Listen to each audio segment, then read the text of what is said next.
Hello to all my wonderful Patreon backers out there. Brian Zane with your exclusive predictions video for Backlash 2018. It's the best of both worlds, folks. It's Raw and SmackDown working together on pay-per-view in a non-Big Four environment for the first time in like, I don't know, year and a half. 2 years tops. They did not commit to this single brand experiment for nearly as long as they did the first brand split. Anyway, let's move on to the first match of this predictions video. Braun Strowman and Bobby Lashley taking on Kevin Owens and Sami Zayn. If that match feels familiar to you, it's because they just did it a couple of weeks ago on Raw. This is definitely like a thrown together feel for this matchup where we gotta get all these guys on the show, but we don't know how else to do it. And really, I don't expect a different outcome. I'm confident in my pick of Strowman and Lashley to win once again this time around at Backlash. I mean, especially to capitalize on Strowman's win at the GER last week in Saudi Arabia. So definitely see them winning again here. Hopefully after this match, all four guys can be involved in some kind of substantial storylines,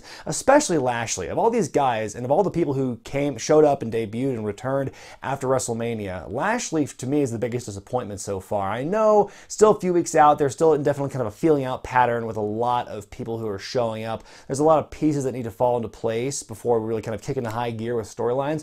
But the fact that Lashley hasn't even said, to my knowledge, one word on air in front of a camera since his return, to me is really weird. Weren't they doing something with him and Elias when he first debuted, and now they're just kind of like cold on that?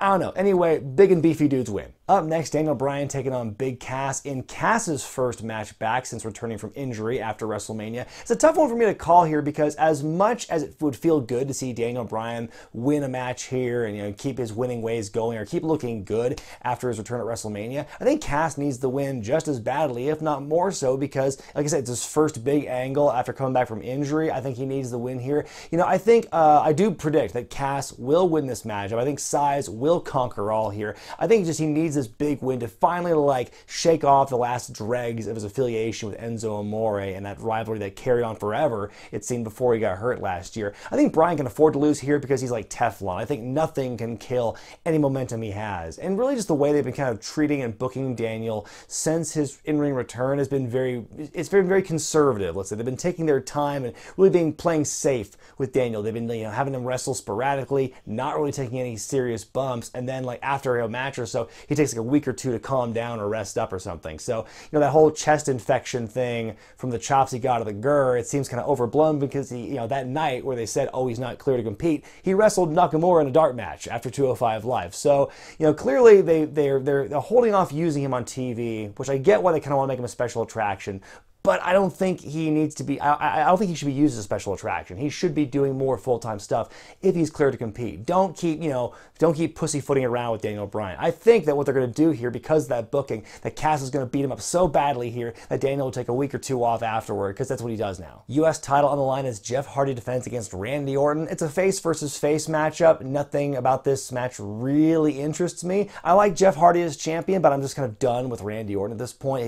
He has not done much in the last several months that really excites me at this point. I don't see Jeff losing the belt here so soon after he won it. I think Orton does not need the belt. I mean, he already won it once. He's got that out of his system. I don't think he needs it. So I pick Jeff to retain. Seth Rollins defends the Intercontinental title against The Miz, and this one to me is kind of a gimme because, especially now that Jeff beat Jinder at the GER to retain the title, and now that the U.S. title is still on SmackDown, there's no way that the Intercontinental title is also going to move brands to SmackDown. That's not happening. So really, I see Seth retaining the belt here against The Miz. I think it's going to be a great match. I wonder, though, if the Miz-tourage will play a role in things, considering how they've been trying to get all up in Seth and Finn Balor's business the last couple of weeks on Raw, and of course, the tie-in to The Miz. Will there be some kind of shenanigans from the Miz-tourage in this match? The part of me that enjoys the Miz-tourage and their antics and their chemistry can only hope. Raw Women's title on the line is Nia Jax defense against Alexa Bliss in a WrestleMania rematch. People have been asking me why I enjoy Alexa Bliss's anti-bullying PSAs so much the last couple weeks on Raw.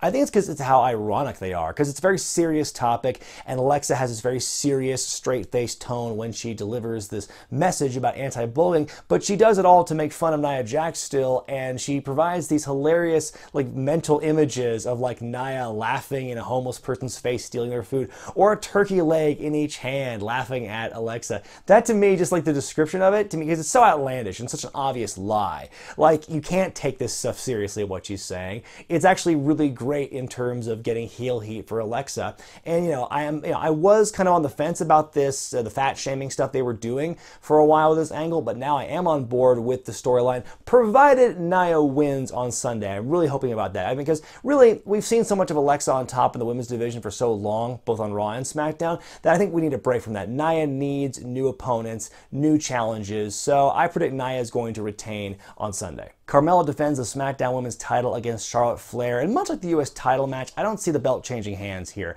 Considering how long Carmella held the Money in the Bank briefcase and held onto it before cashing in, if she were to lose the belt so soon after winning it, to me that would be like a huge waste to all the months and months they spent building that up. Not only that, it would have wasted the moment of Charlotte beating Asuka and retaining the title and breaking the streak at WrestleMania, only to lose it in controversial fashion a couple days later. It would just lay waste to everything they've done over the last few months around those three women. So I don't see it happening. And also, much like how I feel about Alexa Bliss on Raw, we've seen enough of Charlotte as champion for a while, on Raw and on SmackDown. I want to see new people, fresh faces, new blood in the women's scene fighting for the championship on both shows. So I think it would just be a huge step backward to have Charlotte win the title again. She'll get it back eventually, I'm sure. But for right now, my pick is Carmella retaining. She's won by hook or by crook in a lot of different ways for a long time, so I expect some more shenanigans here. Roman Reigns taking on Samoa Joe in some inter-brand action. Now, for me, this one, much like the Daniel Bryan Big Cass match, it's kind of a tough one for me to pick. It's kind of a coin flip because do you have Roman Reigns go over to make up for the consecutive losses to Lesnar at WrestleMania and the Gurr, or do you have Samoa Joe win to give him a nice boost going into his new run on SmackDown? Like, really, to me, I think you can make a convincing argument for either side. And for me, again, it's kind of a coin flip. I'm going to go with my gut here and say Roman Reigns wins the matchup. I don't think Samoa Joe will hurt too bad from this loss because he'll have a brand new clean slate on SmackDown. He won't be affiliated with Roman Reigns anymore, won't be fighting him anymore, so it's kind of a fresh start for Joe, whether or not he wins at Backlash. So meanwhile, Reigns has had these consecutive losses, and I think he does need to have a kind of a make good, so to speak, and considering the story they've been telling so far with these consecutive losses he's been having, and Samoa Joe kind of rubbing it in his face, saying he's washed up, he's done, I think Roman will, in the story here, prove Samoa Joe and the haters wrong by beating him here. And I think after this match, I think if Roman does win, that will make them either totally even or close to it in terms of wins and losses, because Joe did have a lot of early wins against Reigns last year, so I think this will knot it up, or it will just, make it a bit of a closer margin. In the main event, AJ Styles will defend the WWE Championship in a no DQ match against Shinsuke Nakamura. Now, as much as I'd like to see the story end